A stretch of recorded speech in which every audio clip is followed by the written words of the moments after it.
नमस्कार, मैं हूं कशिश गुप्ता। डी न्यूज़ में आपका स्वागत है। आइए डालते हैं एक नज़र दिल्ली की खास खबरों पर। लेकिन उन्होंने गाड़ी रोकी और उस ब्राह्मण के पांव छुए। अब सारे ब्राह्मण पूजा पाठ करने लग जाएंगे तो कहाँ जाएंगे? इतने ब्राह्मण कहाँ जाएंगे? पूजा पाठ का जो पद्धति का काम है वो ब्राह्मण का है। दो पिज्जा भेज दो। जहां भी किचन बंद होगा वहां से संस्कार मरने शुरू हो गए। पहले बुला के लाते थे कि चलो खाना बन गया, सारे आ जाओ खाना खा लो। ब्राह्मण टीचर बचे कितने हैं? 5%। आप कितनी बार ब्राह्मणों को बुलाते हो संस्कार सुनने के लिए, ज्ञान लेने के लिए? तो ब्राह्मण अब शिक्षा में 100 में से 5% ब्राह्मण शिक्षा में रह गया है। 50% तो आप आरक्षण वाले ले गए। अब ब्राह्मण कैसे जाए? क्या घर घर जाकर मेरे से क्या ले लो, मेरे से ये पूजा पाठ कराओ? वेद पढ़ना कौन चाहता है डॉक्टर साहब आज की डेट में? डॉक्टर साहब संस्कार दें कैसे? आप मेरा काम आसान करो, मैं आपका आप मेरा काम आसान करें। 20 मंजिल 25 मंजिल ये फ्लैट बने हुए हैं, क्या आप रहते थे पहले ऐसे? नहीं रहते थे ना। 4 बार हमारी गाड़ी चेक हुई। ज्ञान योग सबसे बड़ा योग है, ज्ञान होना बहुत जरूरी है। ज्ञान तो सभी दे रहे हैं। जैसे आप पढ़े लिखे हो, आप डॉक्टर बने, आपको जो ज्ञान प्राप्त हुआ आपने कितने लोगों को दिया? सिर्फ ब्राह्मण का ही काम रह गया है क्या? जेएनयू की दीवारों पे लिखा था ब्राह्मण बढ़िया था, भारत छोड़ो। ब्राह्मण ने तो राजा पैदा करे। जागो, देश को दिशा दो। ब्राह्मण क्या कोई भी ठीक नहीं चल रहा आजकल। ब्राह्मण अपना काम नहीं कर रहे, बनिया अपना काम नहीं कर रहे, शूद्र अपना काम नहीं कर रहे, क्षत्रिय तो खैर बचे ही नहीं। असलियत बात तो ये है कि जब से वो भगवान परशुराम ने इस संसार में क्षत्रियों का 27 बार कितनी बार वध किया, तो क्षत्रिय तो कोई बचा नहीं, असलियत में नहीं बचा। ये जितने भी है नकली नाम रख रखे हैं सबने अपने। यानी क्षत्रिय नकली है। आप एक बात जान लो, जब हमारे भगवान परशुराम ने संहार किया, इससे ज्यादा बार एक एक क्षत्रिय को ढूंढ ढूंढ कर उसको स्वर्ग पहुंचाया, उन्होंने एक एक का ढूंढ ढूंढ के वध किया था। क्षत्रिय वंश तो वहीं से खत्म हो गया। मणवी अपने कर्म कब तक कर्म करता रहेगा? कब तक पढ़ाता रहेगा? फ्री में तो कुछ होता नहीं है। जब ब्राह्मण को कुछ मिलेगा ही नहीं तो बच्चे कहाँ से पालेगा? लोग बोलते हैं ब्राह्मणों ने देश को बर्बाद कर दिया, ब्राह्मण लूट के खा गए, ब्राह्मणों ने जब से ये पैदा हुए हैं इन्हीं का राज चलता है, ऐसे लोग बोलते हैं। लेकिन हम वो संस्कारी ब्राह्मण हैं, हमने शिक्षा ग्रहण करी, शिक्षा दी, लोगों को संस्कार दिए। हम तो विश्व में हर आदमी का कल्याण करने वाले ब्राह्मण हैं। हर आदमी का कल्याण होगा, हर आदमी का काम धंधा चलेगा, हर जाति के लोग तरक्की करेंगे, तभी ब्राह्मण का कल्याण है। जातिवादी कभी नहीं रहा। ब्राह्मण सबके बारे में सोचता है। अरे तक परशुराम जी ने क्षत्रिय विहीन कर दिया था 21 बार, तो ऐसा कुछ नहीं किया था। वो जो आताताई लोग थे, क्षत्रिय नहीं थे, वो आताताई थे, राक्षस प्रवृत्ति के जो लोग थे, उन लोगों को भगवान परशुराम ने विहीन किया था, न कि क्षत्रियों को। मेरे हिसाब से, मेरा जो मानना है, अगर कोई वेद या ऐसा कोई बोलता है, हो सकता है उस समय क्षत्रियों की क्या परिभाषा थी? परिभाषा क्या थी? कौन लोग क्षत्रिय थे? मेरे हिसाब से तो अगर परशुराम भगवान ने किया होगा तो ऐसे लोगों का अंत किया होगा जो समाज के हित में न सोचते होंगे, न समाज की भलाई में काम करते होंगे। मेरे हिसाब से तो ऐसा परशुराम भगवान जी ने किया होगा। परशुराम ने 21 बार जो क्षत्रिय विहीन पृथ्वी कर दी थी, जैसे अभी आपने बोला था। शर्मा जी का कहना है कि क्षत्रिय विहीन नहीं की। मेरा मानना ये है, वो केवल जो आताताई लोग थे, जो उपद्रवी लोग थे, जो राक्षस प्रवृत्ति के लोग थे, उनका संहार किया था उन्होंने, क्षत्रियों का नहीं किया। आप क्या कहेंगे? देखो, जहां तक शर्मा जी की बात है, मैं आदरपूर्वक इस विवाद में पढ़ना ही नहीं चाहूँगा। लेकिन असलियत ये है कि उन्होंने वध किया था और जो शब्द लिखे हैं वो क्षत्रिय शब्द लिखे हुए हैं। और आज आप उठा के देख लो, क्षत्रिय कहीं नहीं मिलेगा आपको। मैं फिर बात कहूँगा तो बात दूर तक जाएगी और उसके बाद का बतंगड़ बन जाएगा। आज ये सब बोल देते हैं जी मैं राजपूत हूँ, मैं क्षत्रिय हो गया। यूं तो फिर जो मिलिट्री वाले वो क्षत्रिय हैं। असलियत वर्गीकरण समाज का चलता है और आज भी चलता है। नमस्कार, मैं हूं राज नारायण मिश्रा। हर बार की तरह डी न्यूज़ की तरफ से एक खास कार्यक्रम आपने देखा होगा, सवाल और जवाब। तो सवाल और जवाब के खास कार्यक्रम में आज हमारे साथ दो ऐसी शख्सियत मौजूद हैं एक ब्राह्मण समाज से ताल्लुक़ रखते हैं चंद्र प्रकाश शर्मा जी, जो ब्राह्मण समाज का नेतृत्व करते हैं और ब्राह्मण समाज की बात तो बड़े प्रमुखता से उठाते ही हैं, लेकिन विश्व के कल्याण की भी बात करते हैं। दूसरी तरफ हमारे साथ एक और शख्सियत मौजूद है, डॉक्टर बनारसी दास जी, जो एक पार्टी के संस्थापक हैं और पार्टी का नाम है बहुजन समाजवादी पार्टी। काफ़ी धर्म के कार्य, समाज सेवा के कार्य भी करते रहते हैं, साथ में एडवोकेट भी हैं और डॉक्टर भी हैं, एक पार्टी के संस्थापक भी हैं। अभी 2024 के इलेक्शन होके चुके हैं। जो ये इलेक्शन माना जा रहा था वो जातियों पर आधारित हो गया था। जातियों पर आधारित होने के कारण कोई कह रहा था एम-22 का इलेक्शन है, कोई कह रहा था कि दलितों को साथ लेकर के बीसी बैकवर्ड कास्ट को साथ लेकर के इलेक्शन है। तो अनेक प्रकार की बातें चलती रहीं इलेक्शन में। क्या क्या फैक्टर हुए, किन फैक्टरों की वजह से किसकी सीटें कितनी आईं, ये आपने खुद देखा होगा। अब हम बात करते हैं, यहाँ पर हमारे साथ एक पार्टी के संस्थापक हैं, दूसरी तरफ ब्राह्मण समाज का प्रतिनिधित्व करने वाले सीपी शर्मा जी हैं। तो सबसे पहले हम बात करते हैं डॉक्टर बनारसी दास जी से। डॉक्टर साहब, अभी जो ये इलेक्शन हुआ था, इसमें कब जो विश्लेषक हैं, राजनीतिक विश्लेषक हैं, वो काफ़ी इस चीज़ का अर्थ निकाल रहे हैं, कई एंगलों से अर्थ निकाल रहे हैं कि उत्तर प्रदेश में जो हार हुई वो जातियों को लेकर के लोग एकजुट हो गए, ब्राह्मण अलग बटे, ठाकुर अलग बटे, बीसी अलग बटा और शेड्यूल कास्ट अलग बटी, ऐसे लेकर के जाति के आधारित होकर के इलेक्शन हुए। इसीलिए यूपी में बीजेपी की हार इसीलिए हुई क्योंकि वो इस मुद्दे को भुना नहीं पाए और इंडिया गठबंधन इस मुद्दे को भुना गया। आप क्या कहेंगे, इन जातिवादी के पचड़े में पड़ करके सबको एक साथ लेकर के चलना चाहिए या जातिवादी की ये व्यवस्था इलेक्शन में आनी चाहिए? जी, सबसे पहला प्रश्न। मिश्रा जी, आप बातें तो अच्छी कर रहे हैं, लेकिन जवाब मैं दूंगा वही है जो मुझे मेरे गुरुओं ने पढ़ाया। जी बताइए। देखो, ब्राह्मण तो एक वर्ण है, शर्मा जी बैठे हुए हैं, ब्राह्मण एक जाति नहीं है, एक तो ये सुधार कर लो। दूसरा जो है वो जातियों में बंटना, हमारा पूरा समाज ही इस पे आधारित है। हमारे यहाँ जब भी बात चलती है, भाई तेरी बेटी कितनी बड़ी है, तेरा बेटा कितना बड़ा है, और रोटी आती है, जहाँ रोटी बेटी शामिल नहीं होती वहाँ रिश्ते भी नहीं शामिल होते। हमारी नींव ये है। तो जाति जब हमारी जड़ में घुसी हुई है, हमारे खून में घुसी हुई है, हमारे संस्कारों में घुसी हुई है, इसे कैसे हटाओगे आप? मैं इसीलिए कह रहा हूँ क्योंकि आप बहुजन समाजवादी पार्टी चलाते हैं और बहुजन समाज पार्टी ने कुछ साल पहले ये नारा दिया था, उसका नारा था बहुजन समाज पार्टी का, तिलक तराजू और तलवार इनमें मारो, है ना, वो वर्ड हम नहीं बोल सकते हैं। ले बोलो, मैं बोल दो, ठीक है? बोल दूंगा। हाँ, मैं नहीं बोल सकता हूँ, एक मर्यादा है चैनल की, इसीलिए मैं नहीं बोल सकता हूँ। जी जी बताइए। हाँ, क्या नारा था, आप ही बता दीजिए। खुलेआम था वो तो। क्या नारा था बता दीजिए, और किसने दिया था नारा? जरा सा याद दिलाओ, क्या बोल रहे थे आप अभी, क्योंकि मुझे गलत बातें याद। तिलक तराजू और तलवार। जरा गलत बातें मुझे याद नहीं रहती है। तिलक तराजू और तलवार, जूते मारो इनको चार। तो ये किसका नारा था? आप पॉजिटिव बातों में जाओ। आपको जान के ये खुशी होगी कि बहुजन समाजवादी पार्टी का उदय जो हुआ है ना, वो इस नारे को नकारने के लिए हुआ है। हमने जो नारा बनाया है, तिलक तराजू और तलवार मिलकर बने सबकी सरकार। और जहाँ तक जाति की बात है, इसे आज की वर्तमान स्थिति में मेरे ख्याल से शर्मा जी भी नहीं हटा सकते, आप भी नहीं हटा सकते, मैं भी नहीं हटा सकता। हमारे खून में है, हमारे बातों में, हमारे कामों में है। दुर्भाग्य से बहुजन का मतलब जातियों से जोड़ दिया था।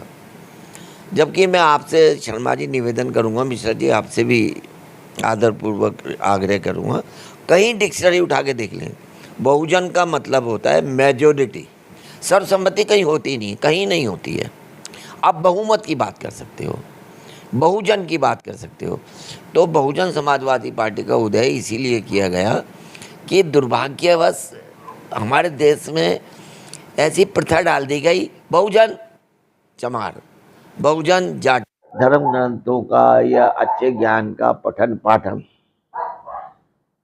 ही छोड़ रहे हैं तो आदर भी कम हो रहा है, आदर भी कम हो रहा है। एक डॉक्टर अपनी डॉक्टरी नहीं करेगा तो कौन कितने दिन में मरीज को डॉक्टर साहब बोलेगा? ये बड़ा एक कांटे का प्रश्न है जो अभी इन्होंने बोला कि ब्राह्मण पठन पाठन यानी वेदों का छोड़ रहे हैं, इसीलिए उनका सम्मान कम होता जा रहा है। क्या कहेंगे? देखो जी, ब्राह्मण जो पठन पाठन शिक्षा लेना देना और जो काम कर रहे हैं उनका तो अभी भी सम्मान हो रहा है। हाँ, हाँ। आदर हो रहा है। आ रहा है। अगर ब्राह्मण अगर कोई दूसरे काम कर रहा है, व्यवसाय कर रहा है या कोई दुकान चला रहा है या कुछ और काम कर रहा है तो उनका सम्मान कैसे होगा? और किसी को क्या पता चला कि ये ब्राह्मण की दुकान है, धन्यवाद। या ये कोई ब्राह्मण जूते चप्पल बेच रहा है तो ये तो मेरे छोटे भाई की तरह बात कर रहे हैं, ये पंडित जी की तरह बात कर रहे हैं, छोटे भाई की तरह बात कर रहे हैं और सही बात तो आप कर रहे हैं। नहीं, बिल्कुल ठीक बात है। अगर ब्राह्मण कोई जूते बेच रहा है तो आपको पता है कि ये ब्राह्मण है, इसके पैर छू जाके।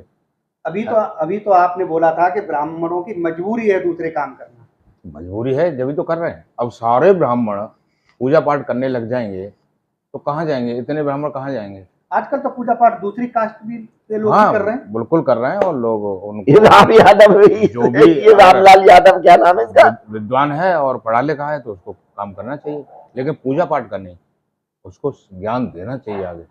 पूजा पाठ शुरू से ब्राह्मण करते आए। शर्मा जी ने ये बोला है, इन्होंने ये बोला कि जो पूजा पाठ का जो पद्धति का काम है वो ब्राह्मण का है। अब दूसरी जब जातियां इस काम को करने लगेगी तो फिर ब्राह्मण कहाँ से, उनको काम कहाँ से आएगा? शर्मा जी आप मेरी बात ध्यान से सुनना। नहीं करूँगा, ब्राह्मणों का काम है संस्कार देना, रीति रिवाज सिखाना समाज के दूसरे वर्गों को। अब मैं शर्मा जी से एक बात आपको चैलेंज के लिए नहीं पूछ रहा हूँ, छोटे भाई हो ना, कोई मत देना जवाब तो मैं दे दूंगा आपकी जगह जी। ये जो जोमेटो से पिज्जा या बहुत सारी खाने की चीजें मंगाई जा रही हैं, आप इसके बारे में क्या राय रखते हैं? मैं रोड से क्या मंगाया जा रहा है? पहले तो आप पिज्जा मंगाया, मेरे को तो मैं एक तरह से मालिक समझ रहा हूँ समाज का। विदेशी कंपनियां हैं, देश को घाटा हो रहा है इन चीजों से। ये याद रखो, जहां भी किचन बंद होगा, जहां भी पाकशाला बंद होगी, जहां भी खाने पकाने का काम बंद होगा जिस घर के अंदर, वहां से संस्कार मरने शुरू हो गए। घर से जुड़ना पड़ेगा तो संस्कार से जुड़ना पड़ेगा, संस्कार से जुड़ना पड़ेगा तो अच्छे विचारों से जुड़ना पड़ेगा। तो ये जो पिज्जा बर्गर ये जो कल्चर चल पड़ी है, एक एक शब्द को नोट कर लेना। अगर कोई भी अच्छी आदत या कोई भी बुरी आदत 20 या 25 वर्ष तक एक चालू रहेगी, वो अगली पीढ़ी के लिए संस्कार बन जाती है। किचन ना होना हमारे घर में, किचन बाहर होना, ये संस्कार जब हमारे बच्चों में जाएंगे, परिवार ही नहीं बचेंगे, संस्कार ही नहीं बचेंगे, शिक्षा ही नहीं बचेगी तो पंडित जी के लड्डू बांटेंगे। इनकी बातों से कितने सहमत हैं आप डॉक्टर साहब? नहीं, किचन वाली बात तो बिल्कुल ठीक बोल रहे हैं। जब किचन में खाना बनता है तो जितनी फैमिली के जितनी भी मेंबर होते हैं एक साथ जब खाते हैं तो उसका मजा अलग ही है। अगर आप अकेला आदमी पिज्जा ऑर्डर करके मंगाओगे या 2 पिज्जे मंगाओगे तो उसमें मज़ा नहीं आता खाने में। जो पहले हमारे जो पूर्वजनों के संस्कार थे, जो लोगों ने संस्कार दिए कि सारे जब खाना बनेगा तो सारे एक साथ पहले खाएंगे, एक साथ खाना बनता था और एक साथ फिर उसका भोग लगाते थे, उसके बाद सब लोग खाना खाते थे। और अगर जैसे गांव देहात की बात बता रहा हूँ तो लोगों को इंतजार करते थे कि पहले बुला के लाते थे कि चलो खाना बन गया, सारे आ जाओ खाना खा लो। समाज का नाश हो रहा है, समाज का नाश हो रहा है, संस्कार समाज नहीं बचेगा, भारत नहीं बचेगा, भारत के संस्कार नहीं बचेंगे, भारत की सोसाइटी नहीं बचेगी। आपको ब्राह्मण जाति का व्यक्ति ढूंढने को नहीं मिलेगा 30 साल के बाद। इससे ब्राह्मण से ताल्लुक क्या है? जोमेटो से ब्राह्मण का क्योंकि संस्कार नहीं दे रहे। खाना खाओ, उससे पहले भजन करो। नहीं वो तो सब बात तो सुन लो। नहीं फिर ब्राह्मण पे आप कटाक्ष क्यों कर रहे हो कि ब्राह्मण नहीं होंगे, वो तो हर किसी के लिए है ना। फिर मैं मास्टर जी से बोलूं, मास्टर जी बच्चों को अच्छी तरह से पढ़ाओ, कटाक्ष हुआ जी है? नहीं नहीं शर्मा जी, नहीं आपने अब शर्मा जी, मास्टर ब्राह्मण नहीं रहे ना। नहीं मेरा मतलब 50% तो लगभग यहाँ में ब्राह्मण टीचर बचे कितने हैं? 5%। वही मैं कह रहा हूँ, यहाँ अगर मैं ब्राह्मण जी, शिक्षा देने वाले ब्राह्मण अगर डॉक्टर साहब है, ब्राह्मण हमारे संस्कार को नहीं रोकेंगे, ब्राह्मण हमारे घरों को नहीं रोकेंगे, हमारे ब्राह्मण का जो घरों का विघटन हो रहा है, जी ये सर रीति रिवाजों का विघटन हो रहा डॉक्टर है, साहब, अब ये भारत कहाँ बचेगा? कौन से भारत की डॉक्टर सेवा साहब करोगे मेरी आप? बात सुनो। आपका जो फ्लैट है, करोड़ों का फ्लैट होगा, आप कितनी बार इसको कहाँ सुनो को सुनो जा रहे हो? आप कितनी बार ब्राह्मणों को बुलाते हो संस्कार सुनने के लिए, ज्ञान लेने के लिए कि ब्राह्मण आप आ जाओ और हमें ज्ञान दे के जाओ? आपने कभी बोला कि यहाँ देखो जी कितनी बार पाठ पूजा करवाते कितनी बार पाठ पूजा देखो करवाते हो? रही बात सुनो शिक्षा की, तो ब्राह्मण अब शिक्षा में 100 में से 5% ब्राह्मण शिक्षा में रह गया है, बस 50% तो आप आरक्षण वाले ले गए। उसमें से बची जो जनरल कास्ट की बची, जिसमें क्षत्रिय भी हैं, वैश्य भी हैं, बनिया भी हैं, ठाकुर भी हैं, मतलब बहुत सारे लोग हैं, उसमें से बचा क्या? 10% ब्राह्मण बचा जो शिक्षा देगा। अब ब्राह्मण कैसे जाए? क्या घर घर जाएगा मेरे से शिक्षा ले लो, मेरे से ये पूजा पाठ कराओ? जब ब्राह्मण से के पास कोई जाएगा ही नहीं तो शिक्षा और ये धर्म ग्रंथ कैसे सिखाएगा? जी बताइए। देखो लोग विदेशों में पढ़ने जाने लगे, है ना? लोग इंग्लिश मीडियम में पढ़ने जाने लगे। वेद पढ़ना कौन चाहता है डॉक्टर साहब आज की डेट में? देखो बात क्या है, वेद पठन पाठन तो चलो पंडित जी का कठिन कार्य है, वो कर रहे हैं जी। ये तो मोटे मोटे रूप में जो संस्कार देते थे, जो रीति रिवाज बताते थे, हम उन्हें पालन कर लेते थे। डॉक्टर साहब संस्कार दें कैसे? कैसे दें जब आप बुलाओगे ही नहीं? गुरुकुल बंद हो गए, सारी संस्थाएं बंद हो गई जहां संस्कार दिए जाते थे। आप जो है ना मेरा काम आसान कर रहे हो जी बिल्कुल, आप मेरा काम आसान करो, मैं आपका आप मेरा काम करूंगा। आसान कर रहे हो। कहीं ना कहीं हमारे समाज में विघटन हो रहा है, जाने अनजाने सर, और हमारी पीढ़ियां नष्ट होने जा रही है, हमारे संस्कार नष्ट होने जा रहे हैं। आप मेरी मदद कर रहे हो, हमारे संस्कार नष्ट होने जा रहे हैं, हमारा ये जो व्यवस्था है पूरी नष्ट होने जा रही है। जाग जाओ, जाग जाओ, जाग जाओ, नहीं तो आपके बेटे की जो नई बहू आएगी वो पिज्जा ही लेके आएगी और शादी होते ही पिज्जा लेके घर के बाहर चली जाएगी, घर नहीं मिलेगा आपको। बिल्कुल नहीं मिलेगा। देखो जैसे जैसे सोसाइटी, जाग जाओ। सोसाइटी, क्या आप पहले फ्लैटों में रहते थे? 20 मंजिल 25 मंजिल ये फ्लैट बने हुए हैं, क्या आप रहते थे पहले? ऐसे नहीं रहते थे ना। पहले भी खुली जगह में रहते थे, गांव में रहते थे या शहर में रहते थे, खुली जगह में रहते थे। अब आप फ्लैटों में रहते हो, तो जैसे जैसे सिस्टम बदल रहा है तो तो इसका मतलब उनके साथ संस्कार भी बदल जाए, रीति रिवाज भी बदल जाए। संस्कार तो ऑटोमेटिक चेंज होने ही होने हैं सर। यहाँ पे आप देखो, आपके घर पे आने में 2 घंटे लगे, 4 बार हमारी गाड़ी चेक हुई। आप इसे मेरा घर क्यों कर रहे हो? तो बीबी कर रहे हो। चलो जो भी है, 4 बार हमारी गाड़ी चेक हुई, 3 बार सिक्योरिटी वालों ने रोका, सारा हमारा पूरा बायोडाटा लिया, हमारे मैसेज किया, तब आपने ऑर्डर किया कहाँ इनको आने दो, तब हमें आपके मैंने तो हाथ जोड़े थे। क्या पंडित जी के पास इतना टाइम है कि वो 1.5-2 घंटे यहाँ आपके पास आने के लिए, आपको संस्कार देने के लिए, आपके बच्चों को संस्कार देने के लिए इतना टाइम खर्च करेगा? अगर पंडित जी सिर्फ आपके यहाँ आते हैं तो उनका 10,000 का, 20,000 का, 25,000 का जो महीने का बच्चों का पढ़ाई का लिखाई का जो खर्चा आएगा, किचन का, वो कहाँ से आएगा जी? तो संस्कार कैसे दे ब्राह्मण? मैं आपका रियली अब आभार। संस्कार देने का काम कथावाचक, बड़े बड़े साधु महात्मा, उनका रह गया है। जो वहाँ जैसे वृंदावन में लोग जा रहे हैं, बाबा बागेश्वर के पास जा रहे हैं, इसलिए मैं कह रहा हूँ, ब्राह्मणों जाग जाओ। ब्राह्मण सोया कब था सर? जाग जाओ। ब्राह्मण तो शुरू से ही जाग रहा है। ब्राह्मण धर्म कर्म के और आगे करता रहता और ये है। जो जहाँ उसको ब्राह्मण को मौका मिलता है वो शिक्षा देना, लेना और ग्रंथों का और राजनीति को भी दिशा दो कि ना तो कर्म योग बड़ा होता है, न धर्म योग बड़ा होता है, ज्ञान योग सबसे बड़ा होता है। ज्ञान की मीमांसा से ही धर्म उत्पन्न होता है, ज्ञान की मीमांसा से ही सही कर्मों की ओर या बुरे कर्मों की ओर आदमी अग्रसर होता है। तो ये ज्ञान जो देने वाली बात है ना, वेद का तो रेफरेंस इसलिए आ रहा है कि भाई उसमें एक सार है जीवन का, एक नियम बताए हुए हैं। और बताने वाला कौन है? पंडित। बताने वाला कौन है? ज्ञानी। मैं और आसान कर दे रहा हूं। तो ये जो जो कम हो रहे हैं, पिज्जा और बर्गर बढ़ रहे हैं।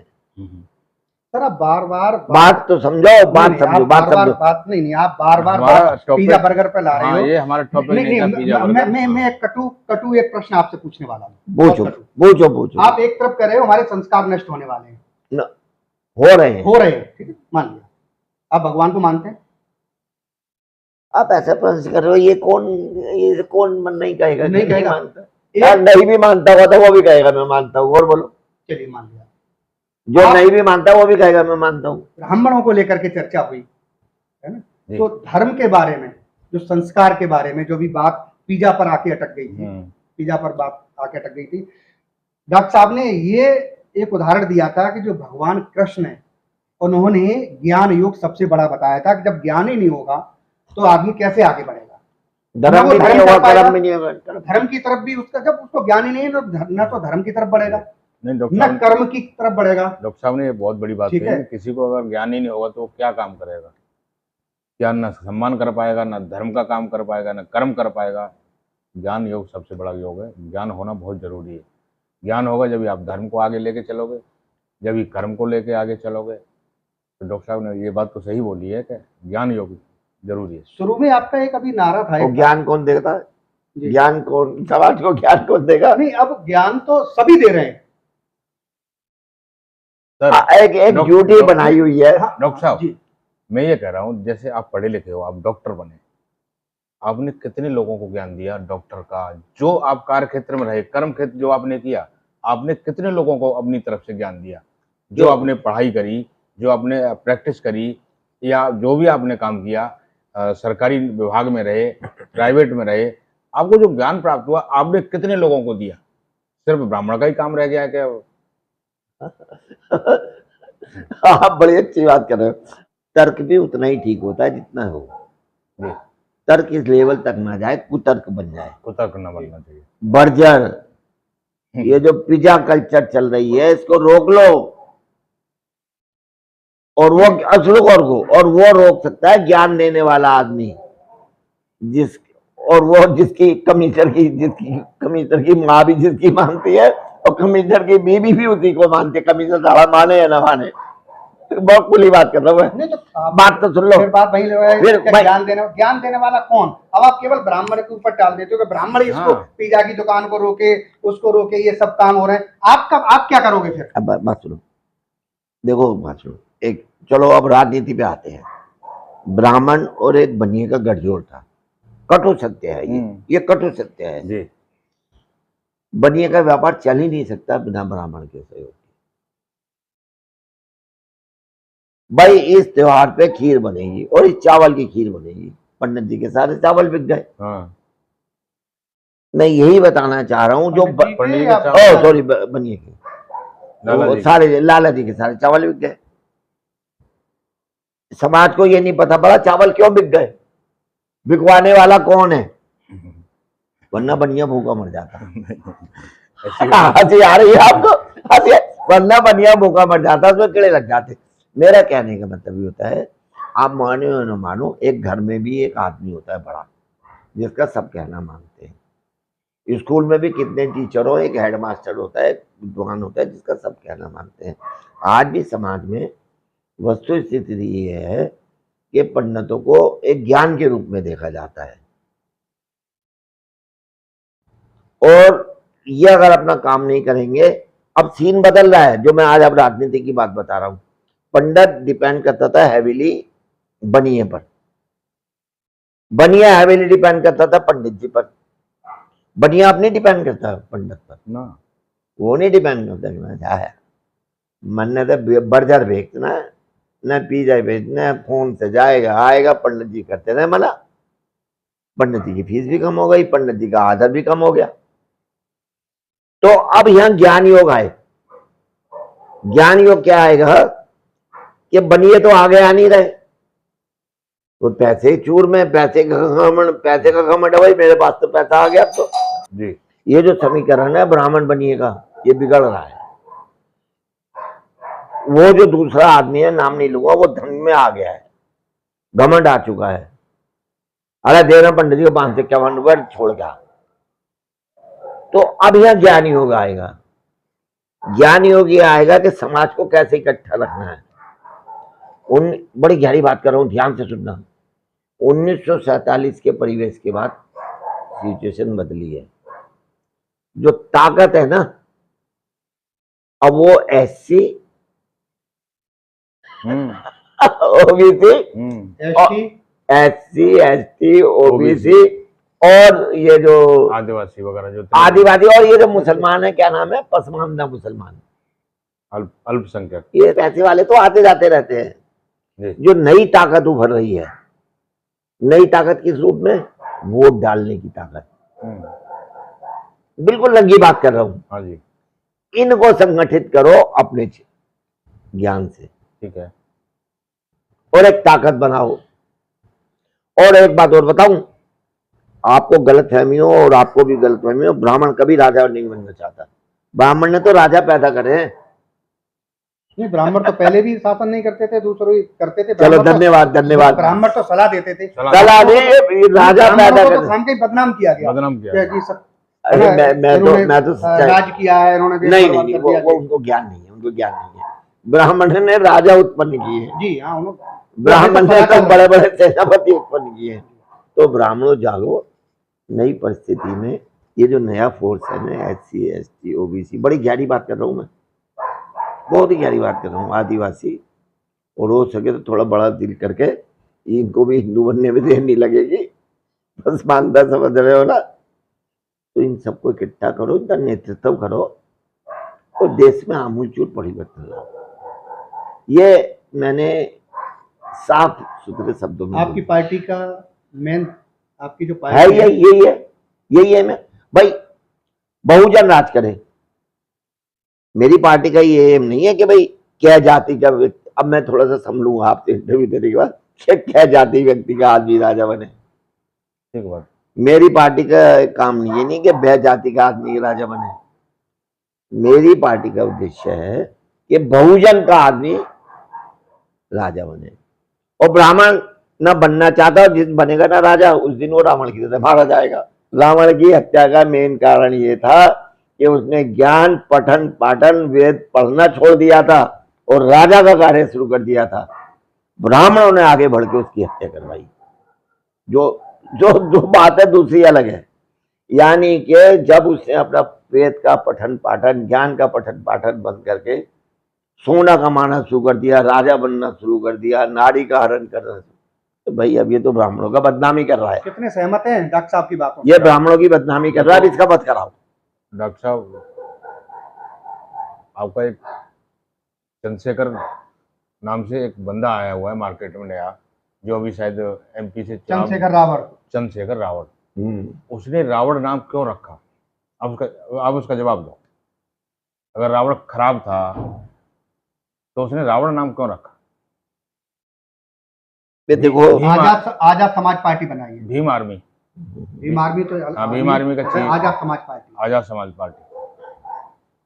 अब ये तो देखो, जो व्यक्ति जिसने नाम रखा डाले, मेरे ख्याल से तो एक राजनीतिक आकर्षण तो है इसमें, तो खासकर एक अछूत समाज के आदमी आके अपने साथ रावण रख रहा है, कुछ ना कुछ रिप्रेजेंट करना चाह रहा हुआ कि भाई हम ये हैं, हम वो हैं। कुछ राजनीति के काम तो मेन आकर्षण तो है ही ना। हमारे किसी ब्राह्मण ने तो इतने नाम नहीं रखे कि हमारे बच्चे का नाम रावण होना चाहिए। लेकिन एक बात ये भी, और न कभी ब्राह्मण अपने पंचांग में देखे, अगर आर पर र पर अगर कोई नाम भी आता तो रावण कभी नहीं रखता। एक बात तो आप मानोगे, राम रखेगा, कृष्ण रखेगा, वसुदेव रखेगा, कन्हैया रखेगा, लेकिन रावण तो नहीं रखता ना ब्राह्मण। मान लिया, मैंने मान लिया, और इसीलिए मैं उस पर कमेंट करते हुए डर रहा हूँ, क्योंकि मेरा कोई हक बन भी नहीं रहा है जी, ना मैंने इस पर अध्ययन किया है। हाँ, मुझे इसमें राजनीतिक नियत लगती है ज़्यादा, मोटे तौर पर, मोटे तौर पर राजनीतिक नियत लगती है। तो मेरा आज का विषय जो शर्मा जी से, चंद्रप्रकाश शर्मा जी से मिलने का कारण था कि समीकरण बदल रहे हैं, समीकरण बदल चुके हैं। हम उन्हें नहीं पहचानेंगे ना, कबूतर नहीं पहचानेगा मुझे बिल्ली आके मार जाएगी, कबूतर जिंदा नहीं बचेगा। बिल्ली तो आएगी मार देगी, क्योंकि उसका तो भोजन है वो। तो मेरा कहने का तात्पर्य सिर्फ इतना है कि एक ज्ञानी ही बदलते समीकरण को पहचान सकता है और यही नेतृत्व कर सकता है, यही दिशा दे सकता है। इसको पहचानो। और एक सार क्या निकालते हैं आप? एक सेकंड, इस समाज में, नए बदलते समाज में, एक ब्राह्मण ज्ञानी के नेतृत्व के साथ SC, ST, OBC, आदिवासी और यह जो बहुत सारी हैं, हाँ चैनल है, इनको इकट्ठा होना चाहिए। पैसे वाला अब आपके साथ नहीं आने वाला, हाँ उसको कोई मतलब नहीं। नहीं मतलब है। और दूसरी बात एक और आपकी निगाह में डालना चाहता हूँ। आज के ब्राह्मणों में कहते तो बड़े ज्ञानी हैं अपने आप को, लेकिन मुझे लगता है सीधे भी है। ब्राह्मण अपने आप को सोचता है मैं RSS का आदमी हूँ। इससे बड़ी गलतफहमी नहीं हो सकती। अरे भाई तू RSS का आदमी है तो इतने बड़े बड़े मंदिर बने हुए, ट्रस्टी क्यों नहीं बना देते तुझको? ब्राह्मण ने कब बोला मैं RSS का आदमी? आप अपने अपने मनगढ़ंत क्यों बोल रहे हो कि ब्राह्मण कहते हैं हम RSS के आदमी? मैंने RSS एक अलग विषय है, ब्राह्मण एक अलग विषय है। नहीं, RSS को शर्मा जी मैं अगर गलत बोलूं तो मैं बदलने को तैयार हूँ। RSS को लोग अधिकतर ब्राह्मण समाज के से जुड़ा देखते हैं या नहीं, मैं आपसे जानना चाहता हूँ। नहीं, ब्राह्मण समाज से ब्राह्मण वर्ग से, ब्राह्मण वर्ण नहीं, से ऐसा कुछ नहीं, हर जाति के लोग हैं RSS। अच्छा अगर है तो जो उनके ट्रस्टी हैं यूपी के ब्राह्मण को क्यों नहीं बना देते हैं? किस चीज का ट्रस्टी? जो इनके मेन ट्रस्ट हैं, जो धन के ट्रस्ट हैं, जो इनके, मैं बहुत कुछ जानता हूँ हाँ हाँ कोई नहीं। Fortunately unfortunately. जैसे पद्मनाभानी मंदिर ले लो, उसके इतना सोना है, जो 100 टन सोना मंगाया है ना, ये 6 भर है। तो ये तो गवर्नमेंट के अंडर में आते हैं, गवर्नमेंट अंडरटेकिंग होते हैं बात तो सारे, सुनो। बड़े बड़े लेकिन गवर्नमेंट कौन है? अल्टीमेटली देख रेख वाले वही है, RSS। अरे हाँ। RSS तो ये 10 साल से अभी ये इनका वो आया हुआ है, उससे पहले तो कांग्रेस थी। हाँ उससे तो पहले वो तो RSS अच्छा चलो लेट है, सुन लो। झंडे वाला मंदिर है ना, आप इसके ट्रस्ट वो बन के दिखाओ प्लीज, मैं आपको चैलेंज कर रहा तो हूँ। वो गवर्नमेंट के अंडर में आते हैं ना सारे। ना बड़े आप मेरी मजाक उड़ा रहे हैं, बात का समर्थन कर रहे हो। नहीं, आपकी बात का समर्थन कर रहा हूँ। धन्यवाद धन्यवाद। होना चाहिए ब्राह्मणों का कब्जा, बदनाम हो रहे हैं ब्राह्मण कर रहे हैं, लेकिन धन कमा रहा है कोई और, धन जा रहा है उनके खाते में। गाली बढ़ी है चंद्र प्रकाश तो शर्मा जी। सिस्टम चलाने के लिए पैसे की तो आवश्यकता है ना। मैं कुछ और कह रहा हूँ, है तो कौन मना कर रहा है? चंद्र प्रकाश शर्मा जी को भी तो आने दो। तो चंद्र प्रकाश शर्मा जी नहीं, सी दूसरा ब्राह्मण से है तो कोई ब्राह्मण आएंगे। पूजा तो कर ही नहीं रहा है, नहीं है, नहीं पूजा तो कर ही रहा है ना ना ना ना, वो तो नौकर है। आज बड़ी अच्छी बात है, वो नौकर है, उनको नौकर बना के रख दिया है, पंडित नहीं है वो।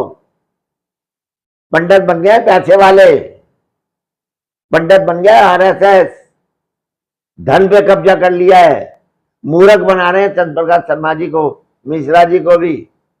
ब्राह्मण को न राजा बनना न राजा बन सकता, इसको श्राप है, बनेगा तो रावण की तरह मारा जाएगा, ये राजा बना सकता है।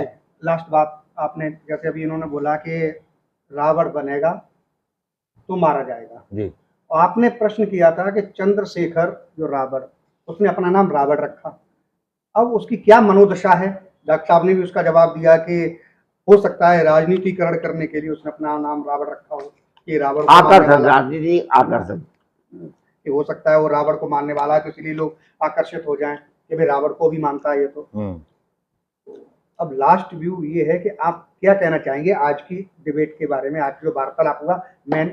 मेरा इनसे पहले मैं बोल दूं, इनसे आपसे चलो, पहले आप मैं बोलो। हाँ, मेरा आज की सारी वार्तालाप करने का, पंडित जी को जो मैंने हाथ जोड़ के कहा था, मैं पंडित जी पाए लागू, आगे कृपा करो बातचीत करें, सिर्फ ये है कि ब्राह्मणिक बुद्धिजीवी वर्ग है, ज्ञानी वर्ग है, जाग जाओ, नई परिस्थिति में ये जो फोर्स उभर रहे हैं अब दबने वाले नहीं है, ये दबने वाले नहीं है। नहीं 1984 से मिली जुली सरकारों का चलन आ चुका है। कभी कभी कोई ड्रामा आ गया, आ जाएगा तो आ जाएगा, अब मिली जुली सरकारें चलेंगी। जाग जाओ।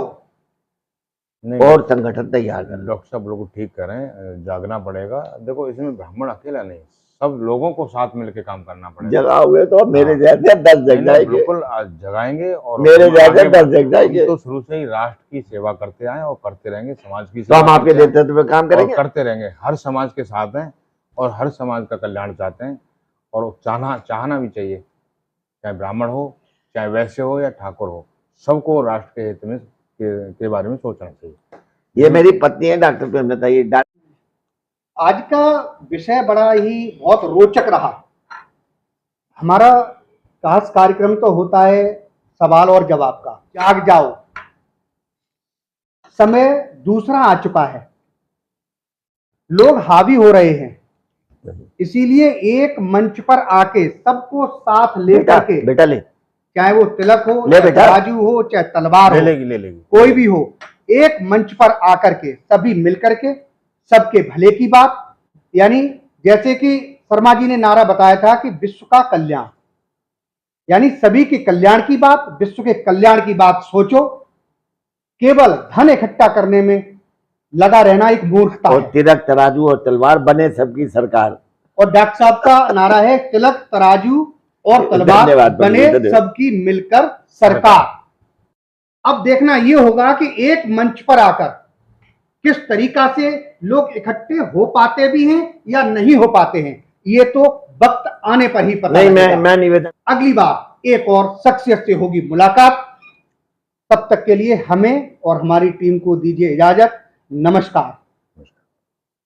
शर्मा जी एक बात, अगर आपने हमारे चैनल को सब्सक्राइब नहीं किया है तो सब्सक्राइब करें और बेल आइकन दबाना ना भूलें, और हाँ, लाइक और शेयर ज़रूर करें।